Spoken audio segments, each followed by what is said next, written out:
Front row MMA here at Cage Warriors 73 with the winner of the main event of the evening, Stevie Ray, who just defeated, I think it's fair to say now, rival Curt Warburton, but this time decisively in the second round. First off, how good does this win feel? Oh, it just feels amazing. Every fight, it doesn't matter who it is, every fight means so much to me. A lot of people that fight in that, you get some fighters where they're just not really bothered if they win or lose. Whereas me, losing feels like my life's over. I know it's not. Obviously, you've still got your family and all that stuff. Everybody still loves you and stuff, but a loss to me just feels like the world's ending. So I always go out there kill or be killed. It's the third fight in a trifecta, and I take nothing away from the performance of the second fight, but it was a hard watch for a lot of fans. Did you feel any pressure that you had to come out and be a little more aggressive or, a little more exciting in this fight compared to the Super Saturday fight? The last fight, I didn't even get out of first gear. The last fight, I felt like it was a bit of a spar. It was like going to training and playing around. What happened is I went out in the first round and just we both played it a bit safe, and I felt like I won the round, so I never done too much. I just tried to hit him more, move, and never really got any damage. So at the end of that round, it was just right, go out and do that again. You won that round.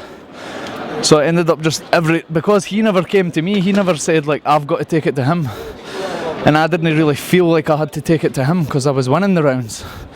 So it was a wee bit playing it safe, and it was boring for the fans, but I got the title and that was what mattered. But this time I wanted to put on a performance. I wanted to end this trilogy not with a decision, and strangely I wanted to finish him by rear naked choke because of what happened in that first fight. So I managed to nearly knock him out, put him down. He was half out. I heard him that sort of noise you make when you're about to get knocked out. He was I was trying to hit him, but I couldn't hit him. He was moving a bit, so I was glad I got finished. It seems like the last sort of 18 months of your life, with the exception of maybe Buchinger, has been Curt Warburton. Are you kind of relishing the opportunity to get into that cage with somebody new now? And where do you see the next contenders coming from out of maybe 2 or 3? But yeah, like I said, the Buchinger, my last 9 fights, I think I've been beat twice. One of them was Curt Warburton, where I've went and beat him twice, and the other one, I demolished Ivan Buchinger for 3 rounds, and I got caught, which happens. So I feel like in my last 9 fights, I've done good. I've been a much better fighter since moving to the Dinky Ninjas and having little camps over at TriStar and stuff. Obviously, I'd like to revenge that Buchinger fight because I know I was the better fighter. He just pulled it out of the bag, and I heard he's actually went and won the M1 featherweight title. So he won a fight after me and then went and dropped the featherweight and won the M1 title. So good on him.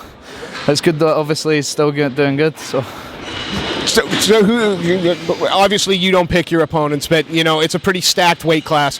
What are 2 or 3 names that you figure you're going to have to defend your title against in the foreseeable future?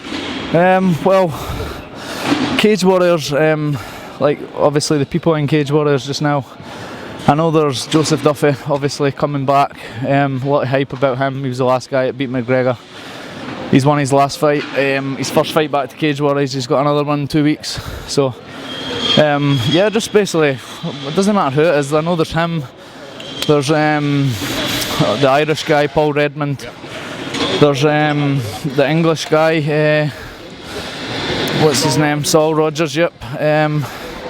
There's another guy that just won by, is it Matthias someone, a Gamrot or something, somebody Gamrot, or I don't know if he's in the title picture, but he's 6-0, I know. That guy? Yeah, maybe. Yeah, maybe.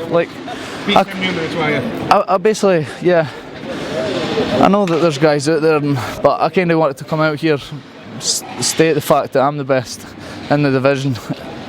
Whoever Cage Warriors picks, even the Curt Warburton fight didn't make much sense for me to fight him because I just beat him, and I know it was on points, but it's not really when you go and beat someone by points. It's what's the win for me fighting him again? It's basically a lose situation. He's getting the chance to beat me again, where I'm just going to beat the guy I last beat anyway. it was good that I went and put a statement on that though, but I don't know, like I'm looking to make it to the top. I'm looking, obviously it's no secret, I want to get to the UFC. I feel like everybody on the European scene now is kind of getting their chance. Curt Warburton's even fought in the UFC 3 times. I've just beat him twice in a row. There's all the Irish guys that have just been signed, Kafal Pendred and like Mizoki, who I fought 10 fights ago or something. He's doing well in the UFC, and basically just everybody that I feel like I'm at the level of. So I'd like to get there and make some money, but I'll just see what happens if Cage Warriors. Another thing, if I'm not going to get to the UFC anytime soon, I'd like to fight in Scotland. As you can see, I'm fighting here, not even in my own country. And you seen all the fans I had out there, security's gone mental and stuff, but I brought, I just handed Cage Warriors over $5,000 worth of tickets. It's not even in my own country. So if Cage Warriors came to Fife, there's Fife Ice Rink in Kirkcaldy, my hometown, I would sell loads of tickets there, like sell the place out. I think it's a 3,000 capacity. And all my fans, obviously 100 people all coming down here, it costs a lot of money. Halloween, the nights and the hotels and travel, and so I think not even for me, for my fans that are travelling around, they always show good support from me. It'd be good to treat them to getting it on their doorstep as well. So maybe a wee option for Cage Warriors. It's right in the central of Scotland as well, so you can get some of the Glasgow fighters, Dundee, Aberdeen. I feel like it would be ideal. Steve, I know there are a lot of people waiting to chat with you, so I won't keep you much longer. A fantastic performance. You've put a stamp on that trilogy. No one's going to want to see the fourth fight now. So congratulations on that. And yeah, before we let you go, mate, is there anybody that you'd like to give a shout out to? Any sponsors you'd like to thank? Yeah, I've got quite a few sponsors, so I'd like to thank Gio Thompson, Knockout Art, who always supports me, On Top Fighter Management, my team, Dinkin Ninja, Higher Level, my main coach, James Dillon, my jiu-jitsu coach, Gary Christie. I've been doing PTs with both James and Gary, focusing a lot on this training camp.